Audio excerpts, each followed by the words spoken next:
এই ভিডিওতে পশ্চিমবঙ্গ মধ্যশিক্ষা পর্ষদের সপ্তম শ্রেণীর গণিত প্রভা বইয়ের 12 নম্বর অধ্যায়ের কোষে দেখি 12.3-এর 4 দাগের অঙ্কগুলো করে দেওয়া হলো। যারা এই চ্যানেলে নতুন তাদের প্রত্যেকের কাছে আমার একটা অনুরোধ, চ্যানেলটিকে অবশ্যই সাবস্ক্রাইব করবে এবং পাশে থাকা বেল নোটিফিকেশনটি অন করে রাখবে, যাতে নতুন ভিডিও আপলোডের সাথে সাথে তোমাদের কাছে তার নোটিফিকেশন চলে যায় এবং সবার আগে সেই ভিডিও দেখার সুযোগ পাও। তো চলো কথা না বাড়িয়ে শুরু করি 4 দাগের অঙ্ক। 4 দাগের অঙ্কে কী বলা হয়েছে? সূত্রের সাহায্যে ক্রমিক গুণফল নির্ণয় করি। তো চলো করি। দেখো, আমি সব টুকে নিয়েছি। কোষে দেখি 12.3, পেজ নম্বর হচ্ছে 167। 4 দাগের অঙ্ক, যেখানে বলা হয়েছে সূত্রের সাহায্যে ক্রমিক গুণফল নির্ণয়। 1 নম্বর দাগে কি বলা হয়েছে? c+d into c-d into c² + d²। তাহলে চলো করি। প্রথমে দেখো, এই জায়গাটা ভালো করে দেখো। প্রথমে c আছে, এখানেও প্রথমে c আছে, এখানে শেষে d আছে, এখানেও শেষে d আছে। তাহলে দেখো, প্রথমে আছে cd, এর পরেরটা তো cd, শুধু মধ্যেখানে কিসের তফাৎ আছে? এটাই যোগ চিহ্ন দেওয়া আছে, এটাই বিয়োগ চিহ্ন দেওয়া আছে। তার মানেটা এটা দাঁড়ালো যে এটা একটা সূত্রের মধ্যে কিন্তু পড়ে গেছে, সেটি হলো a² - b²। এর সূত্রটা কি? a + b into a - b। ঠিক আছে? এখানে দেখো, প্রথমে a এখানেও আছে, এখানেও a আছে, শেষে এখানে b আছে, এখানে b আছে। তফাৎটা কি? a আর b এর মাঝে এখানে যোগ আছে, a আর b এর মাঝে এখানে বিয়োগ আছে। ঠিক একই ব্যাপার ঘটেছে এখানে, c আর d এর মাঝে একবার যোগ আছে, c আর d এর মাঝে একবার বিয়োগ আছে। তার মানেটা দাঁড়ালো যে এইটাকে যদি আমি মনে মনে a ধরি আর এইটাকে যদি মনে মনে b ধরি, তাহলে তার সূত্রটা হবে, এইটা দেওয়া আছে মানে এইটা হবে a² - b², মানে হবে c² - d²। এইটা হলো এই দুটোর বদলে পেলাম আমরা। ঠিক আছে? এরপরে বলা হচ্ছে, এই যে এইটা আছে c² + d²। ঠিক আছে? এটা নিচে নামিয়ে দিলাম। এবার দেখো, এখানে প্রথমে c আছে, এখানেও প্রথমে c আছে, এখানে প্রথমে c² আছে, এখানেও প্রথমে c² আছে, এখানে শেষে d এবং স্কোয়ার আছে, এখানেও শেষে d এবং স্কোয়ার আছে। তফাৎটা কি? এখানে c² আর d² মাঝে মাইনাস আছে, আর এখানে c² আর d² মাঝে প্লাস আছে। অর্থাৎ দেখো তো, একটা সূত্রের মধ্যে পড়েনি কি? এই যে a আর b এর মাঝে প্লাস, a আর b এর মাঝে মাইনাস। তো এইটাকে যদি পুরোটাকে সরিয়ে এইভাবে লিখি a - b, আর এইটাকে যদি সরিয়ে এই দিকে লিখি a + b, তাহলে কিন্তু কোনো সমস্যা হবে না। ঠিক আছে? ব্যাপারটা কিন্তু একই দাঁড়ালো। তো এখানে দেখো, প্রথমে মাইনাস আছে c² d² মাঝে, আর পরে আছে c² d² মাঝে প্লাস। তার মানে এই সূত্রটা হবে, এইটা দেওয়া আছে, তার মানে এইটা লিখব। এখানে মনে মনে c² a ধরবো আর d² মনে মনে b ধরবো। তাহলে কিসের সূত্র? a² - b² সূত্র। তা আমাদের a এখানে কে? আমাদের a হলো c²। ঠিক আছে? এর মাথায় স্কোয়ার দিলাম, আর b হলো d², এর মাথায় স্কোয়ার দিলাম। তাই তো? দেখো, আমাদের a হচ্ছে c² সমেত, এই যে a হলো c² সমেত, এর মাথায় কি দিলাম? স্কোয়ার। এই যে এই স্কোয়ারটা দিলাম, এর মাথায় স্কোয়ার। এখানে বলো না, মানে এরকম মনে করো না যে এখানে দুটো স্কোয়ার। কেননা আমাদের এতে দেখো, a মানে c² পুরোটা, c² সমেত হলো a। তাহলে এইটা হলো আমাদের a, এর মাথায় স্কোয়ার দিলাম। আর এখানে d² পুরোটা মিলিয়ে হলো b, তাহলে এইটা হলো আমাদের b, পুরোটা b, আর তার মাথায় স্কোয়ার দিলাম। তাহলে এই যে ভেতরের স্কোয়ার আর বাইরের স্কোয়ার কী হয়ে যাবে? যোগ হয়ে যাবে। তাহলে c4 দাঁড়িয়ে যাবে, আর এখানে মাইনাস চিহ্ন নেমে গেল, আর এই যে d এর মাথায় স্কোয়ার আছে ভেতরে আর বাইরে স্কোয়ার আছে, তাহলে ভেতরে স্কোয়ার বাইরের স্কোয়ার যোগ হয়ে গিয়ে D4 হয়ে দাঁড়াবে। তাহলে আশা করি বুঝতে পেরেছো। দেখো 2-এর দাগের অঙ্কটা আমি টুকে নিয়েছি। 2-এর দাগের অঙ্কে কী বলা হচ্ছে, 1 minus 3x square into 1 plus 3x square into 1 plus 9x4। ঠিক আছে, তো এই জায়গাটা ভালো করে খেয়াল করো। এই জায়গাটায় কি আছে, এই জায়গাটায় আছে 1 মাইনাস 3x স্কোয়ার, আর এই জায়গাটায় আছে 1 প্লাস 3x স্কোয়ার। তো এই যে 1 এখানেও প্রথমে আছে, এখানেও প্রথমে আছে, 3x স্কোয়ার এখানে শেষে আছে, আবার এখানেও শেষে আছে। তার মানেটা কি দাঁড়ালো?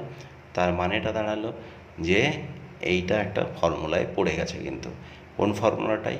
এ প্লাস বি আর এ মাইনাস বি। তো এখানে মাইনাসটা প্রথমে আছে, তাহলে আমি বললাম এ মাইনাস বি আর এ প্লাস বি। এটা কিসের সূত্র?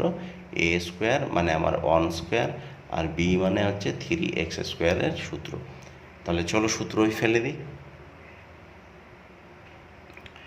সূত্রই ফেলার জন্য প্রথমে কি করলাম, 1 তার স্কোয়ার, যেহেতু এটা আমাদের এ তাই 1 স্কোয়ার, আর এটা আমাদের বি, আচ্ছা 3x স্কোয়ারটা আমাদের বি, তাই বাইরে স্কোয়ার। ঠিক আছে, দেখো এ স্কোয়ার মাইনাস বি স্কোয়ারের সূত্রতে ফেলে দিলাম।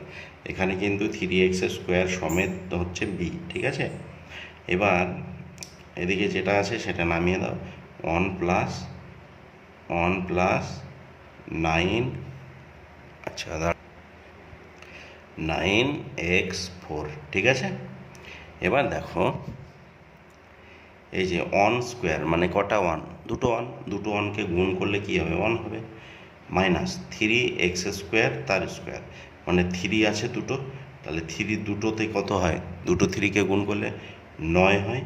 ঠিক আছে, আর এখানে দেখো এক্সের মাথায় স্কোয়ার আছে আর বাইরে একটা স্কোয়ার আছে, এই দুটো স্কোয়ারকে যোগ করলে কী হয়ে যাবে? x4 হয়ে যাবে। এইটাকে ব্র্যাকেট দিয়ে ঘিরে দাও, আর এটা যেমনটা আছে এটাকে নামিয়ে দাও, 1 প্লাস 9x4। ঠিক আছে, এবার দেখো এটাও একটা সূত্রতে কিন্তু পড়ে গেছে। কোন সূত্রতে পড়ে গেছে বলো দেখি? দেখো এটাকে এ ধরো, এটাকে বি ধরো, তাহলে দেখো এ মাইনাস বি, এখানে এ প্লাস বি, অর্থাৎ এ স্কোয়ার মাইনাস বি স্কোয়ারের সূত্র।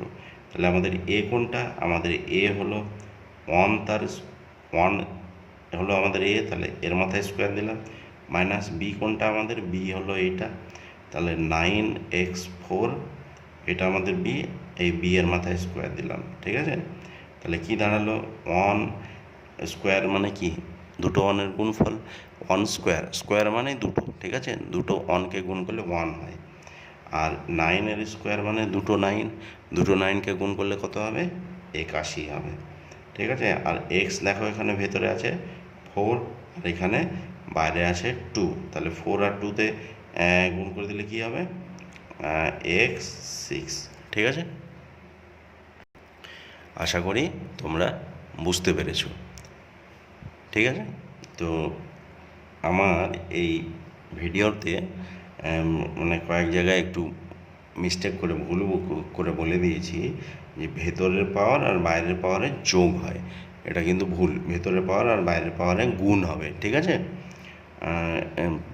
এই ভুল বলার জন্য দুঃখিত আমি। ঠিক আছে, তো আশা করি তোমরা অঙ্কগুলো ভালো বুঝতে পেরেছো। এই যে ভেতরের পাওয়ার আর বাইরের পাওয়ার 2 আর 2 4 যোগ করে হচ্ছে না, নামতা গুণ করে হচ্ছে। ঠিক আছে, তো আমার এই ভিডিও দেখার জন্য অসংখ্য ধন্যবাদ। ভালো থেকো, সুস্থ থেকো। দেখো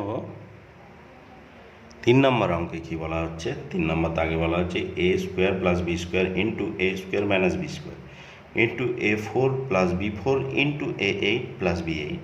ঠিক আছে, প্রথমে দেখো এই দুটো পদকে দেখো, এখানে আছে এ স্কোয়ার মাইনাস বি স্কোয়ার। ঠিক আছে, এই এ স্কোয়ার প্লাস বি স্কোয়ার দেওয়া আছে, এই জায়গাটায় আছে এ স্কোয়ার মাইনাস বি স্কোয়ার। তাহলে দেখো এইটাকে যদি আমি মনে মনে এ ধরি আর এটাকে বি ধরি, তাহলে এ আর বি এর মাঝে প্লাস আছে, এ আর বি এর মাঝে মাইনাস আছে। তাহলে আমার সূত্রটা একটা সূত্রতে পড়ে গেছে, সেটা কি? এ স্কোয়ার মাইনাস বি স্কোয়ার। তা আমাদের এ স্কোয়ার মানে কি? এ মানে হচ্ছে আমাদের এইটা, এ এ স্কোয়ার, এটা হলো আমাদের এ, তার মাথায় স্কোয়ার দাও, মাইনাস বি কোনটা আমাদের, বি হচ্ছে এই যে এইটা, তো এই বি এর মাথায় স্কোয়ার দাও। ঠিক আছে, কত দূর ফুরিয়ে গেল, এত দূর ফুরিয়ে গেল। ঠিক আছে, তার পরেরটা নামিয়ে দাও, এ ফোর প্লাস বি ফোর, এ আট প্লাস বি আট।